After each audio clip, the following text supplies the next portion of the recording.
शत्रूतून हे स्वराज्य निर्माण केले होते राजा शिवछत्रपती. 32 वर्षाच्या वयामध्ये निळ्या छातीने मृत्यूची झुंज देणारे छत्रपती संभाजी महाराज, ज्यांनी शिवरायांना वाढवलं घडवलं, त्या राजमाता माँसाहेब जिजाऊ ज्यांनी लिहिलेल्या संविधानावरती आजही संपूर्ण देशाची व्यवस्था चालते, असे भारतीय राज्यघटनेचे शिल्पकार विश्वरत्न बोधिसत्व डॉक्टर बाबासाहेब आंबेडकर, जगाला शांततेच्या मार्गावर घेऊन जाणारे तथागत गौतम बुद्ध, आरक्षणाचे जनक राजर्षी शाहू महाराज, पृथ्वी ही शेषाच्या मस्तकावर तरलेले नसून मधुराच्या हातावर पेरलेले आहे, असे रशियातून नभोवाणीवरून माझ्या भारत देशातील महाराष्ट्र राज्यातील शेतकऱ्याला काम करण्याला रशियातून खर्चावून संदेश देणारा साहित्य सम्राट लोकशाहीरांना भाऊ साठे, इंग्रजांच्या खजिन्यातून गोरगरिबांना सर्वसामान्यांना आपलंच एक पोटच्या लेकरासारखं सांभाळणारा वीर फकीरा, मतीविना नीती गेली, नीतीविना गती गेली, गतीविना वित्त गेले, वित्ताविना शूद्र खचले, इतके अनर्थ विधाने केले, हा संदेश देणारे क्रांतीसूर्य महात्मा ज्योतिराव फुले. मोडेन पण वागणार नाही असे ठाम बाणेदारपण असणारे कर्मवीर महाराज पाटील, संत रोहिदास, उमाजी नाईक, माता रमाई, माता भीमाई, माता अहिल्यादेवी होळकर, त्याचप्रमाणे या अखिल विश्वामध्ये स्वतंत्रता, समता, बंधुता या न्याय हक्कासाठी अखंडितपणे लढा देणाऱ्या त्या तमाम राज्यपूर्ण मातांना आपल्या प्रचंड टाळ्याच्या गजरामध्ये प्रथमतः मी अभिवादन करतो.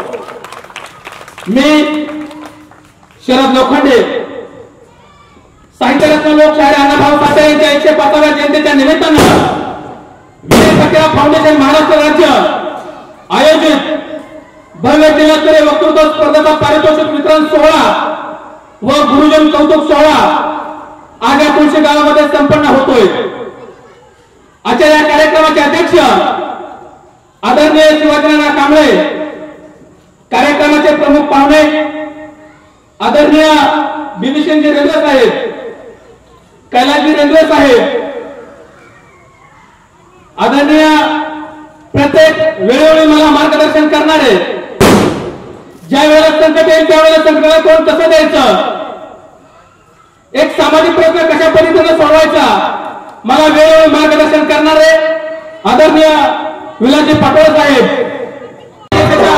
दिशेने बाहेर घ्यायचे त्यांनाही मी पुढील वाटचालीसाठी खूप खूप शुभेच्छा देतो.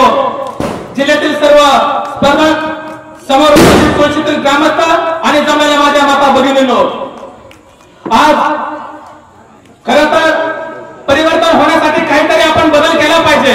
अनेक महापुरुष होऊन गेले, पण माझ्या या महापुरुषांनी कोणताही जातीभेद केला नाही, कोणताही राजकारण केलं नाही, कुणालाही कमी लेखलं नाही. त्यांनी सर्व जातीसाठी, सर्व जाती धर्मासाठी त्यांनी अतोनात कष्ट केलं, बलिदान दिलं, स्वतःच्या लेकरासाठी बलिदान दिलं, स्वतःच्या संसाराचा त्याग करून सर्व जनता सुखद राहावी, सुखात समाधानात आनंदात राहावी यासाठी त्यांनी खूप मोठ्या प्रमाणात संघर्ष केला. खरं तर महापुरुषाचा इतिहास घराघरामध्ये पोचला पाहिजे, दारादारामध्ये पोचला पाहिजे, प्रत्येक माणसाला, प्रत्येक नवीन तरुणाला महापुरुषाचा इतिहास समजला पाहिजे, उमजला पाहिजे. त्यासाठी वीर फकीरा फाउंडेशननं संपूर्ण या खरं तर तुळशी हे माझी जन्मभूमी आहे, माझं हे वीर फकीरा फाउंडेशन हे तुळशी गावामध्ये असून संपूर्ण राज्यामध्ये एक परिवर्तनाचं काम करण्याचं स्वप्न बघतंय. आणि हे वीर फकीरा फाउंडेशन एक सर्वसामान्यच आहे, गोरगरिबांचं आहे, जनतेचं आहे आणि हे कोणत्याही जातीभेद याच्यामध्ये पडत नाही, कोणतेही राजकीय धोरण नाही, सर्व जाती धर्मांना मिळून, सर्वसामान्य लोकांना मिळून, सर्वांना धरून हे काम करणारं असं हे वीर फकीरा फाउंडेशन आहे. आणि त्यासाठी एक नवीन तरुणांना, नवीन पिढ्यांना, नवीन युवकांना महापुरुषाचा इतिहास काय आहे, त्यांनी काय संघर्ष केला, ते कोणत्या संघर्षातून पुढे गेलेत आणि कोणत्या संघर्ष करून ते आज यशाच्या टोकावर आहेत. आजही त्यांनी कित्येक वर्ष आपल्यातून जाऊन कित्येक वर्ष झाले तर आज मोठ्या प्रमाणात त्यांच्या जयंत्या साजऱ्या केल्या जातात, कारण त्यांचा आजही विचार जिवंत आहेत.